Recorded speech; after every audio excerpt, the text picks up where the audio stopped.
Dave Chappelle's Iowa screening of his new documentary was not as star-studded as his first two shows on an 11-city national tour, but that didn't dampen the crowd's standing ovation as the Grammy-winning comedian took the stage Tuesday.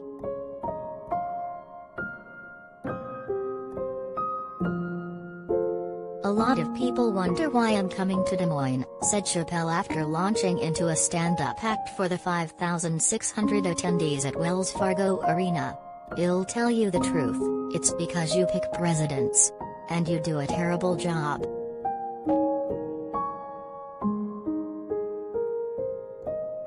Over the course of at least 30 minutes, the comedian continued to joke on topics like getting an order of protection, time travel, his marriage and the reception of his recent Netflix comedy special The Closer, which drew backlash for what critics said were his transphobic comments.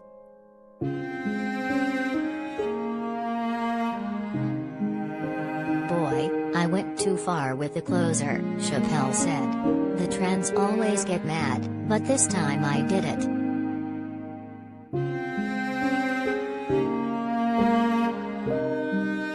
He went on to express a feeling of whiplash between being on Twitter and meeting individuals in person, saying that few, if any, of the LGBTQ people has spoken with face-to-face have expressed the outrage he experienced on the social media platform.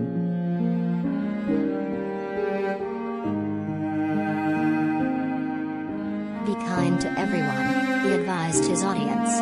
"When you see one of these rare transgender unicorns, buy them a coffee and tell them Dave Chappelle sent you."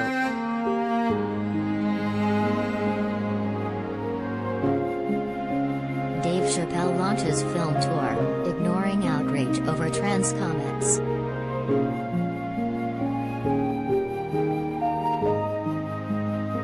He also recounted being in Des Moines the day after Kobe Bryant died, when he endorsed then Democratic presidential candidate Andrew Yang in the 2020 Iowa caucuses. He appeared with Yang on stage at a show in Ames.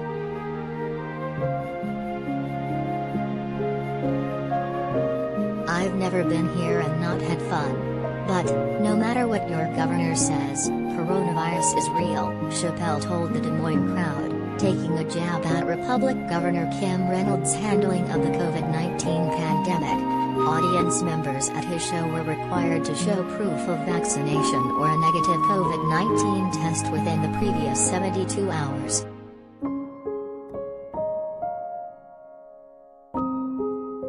Chappelle's appearance in the lengthy show followed performances by DJ Trauma, Roastmaster General Jeff Ross and the comedian Earthquake leading up to the screening of Chappelle's 2.5-hour documentary, Untitled.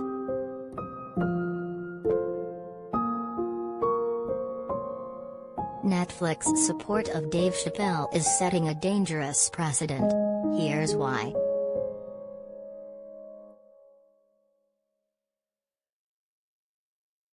Indiana-based rapper Freddie Gibbs was the main musical act. Chappelle himself sang, as he called it, karaoke style on stage and invited audiences to sing along with him.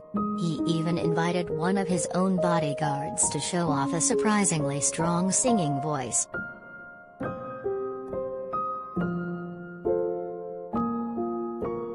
In general, the quantity of performers seemed diminished compared to reports of Chappelle's previous two stops in San Francisco and Minneapolis. At Minneapolis Target Arena, Chappelle was joined by pop stars Justin Bieber and Usher, and while in California he tagged R&B artist Goebel and soul singer-songwriter Raphael Saadiq, among others.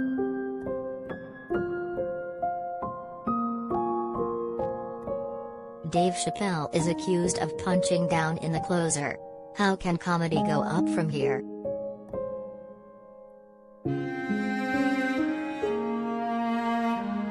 Across the performances so far, Chappelle and Ross have seemingly been the only constants alongside the documentary itself.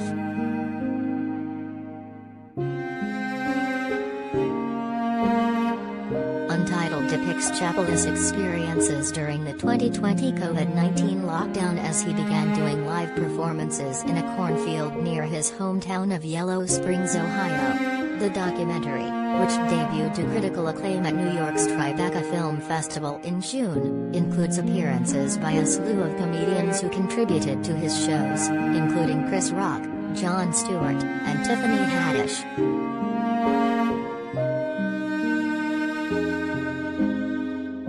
When I was on stage in Ohio, it was literally just me freestyling and talking about what's going on in the world, Joe Coy, one of the comedians who performed at Chappelle's event, said in a late 2020 interview as he was preparing to tour again, expressing genuine relief about being able to perform live during the pandemic.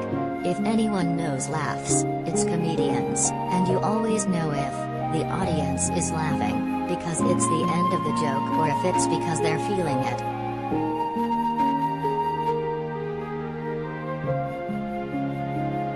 When the film by Academy Award-winning documentarians Steve Bignar and Julia Reichert, Chappelle's Yellow Springs Neighbors, was shown in the first stop of his current tour at San Francisco's Chase Center on November 4th, it reportedly drew approximately 19,000 people. Chappelle's Minneapolis show reportedly also drew a far larger audience than for his Des Moines appearance, which filled less than a third of the 17,000-seat Wells Fargo.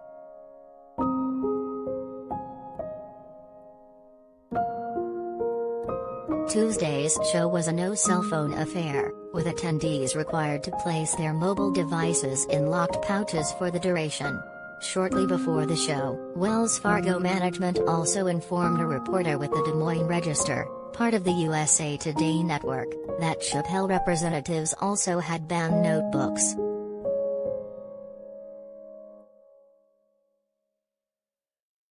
Among those in attendance was Corey Woodbury of Iowa City, who said it was first time he'd made the drive from Iowa City to see the performer.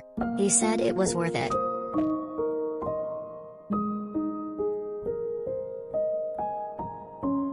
It was amazing, Woodbury said.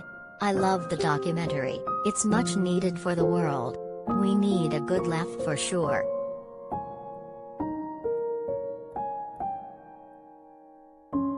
Don't take Dave Chappelle down. Lift transgender voices up.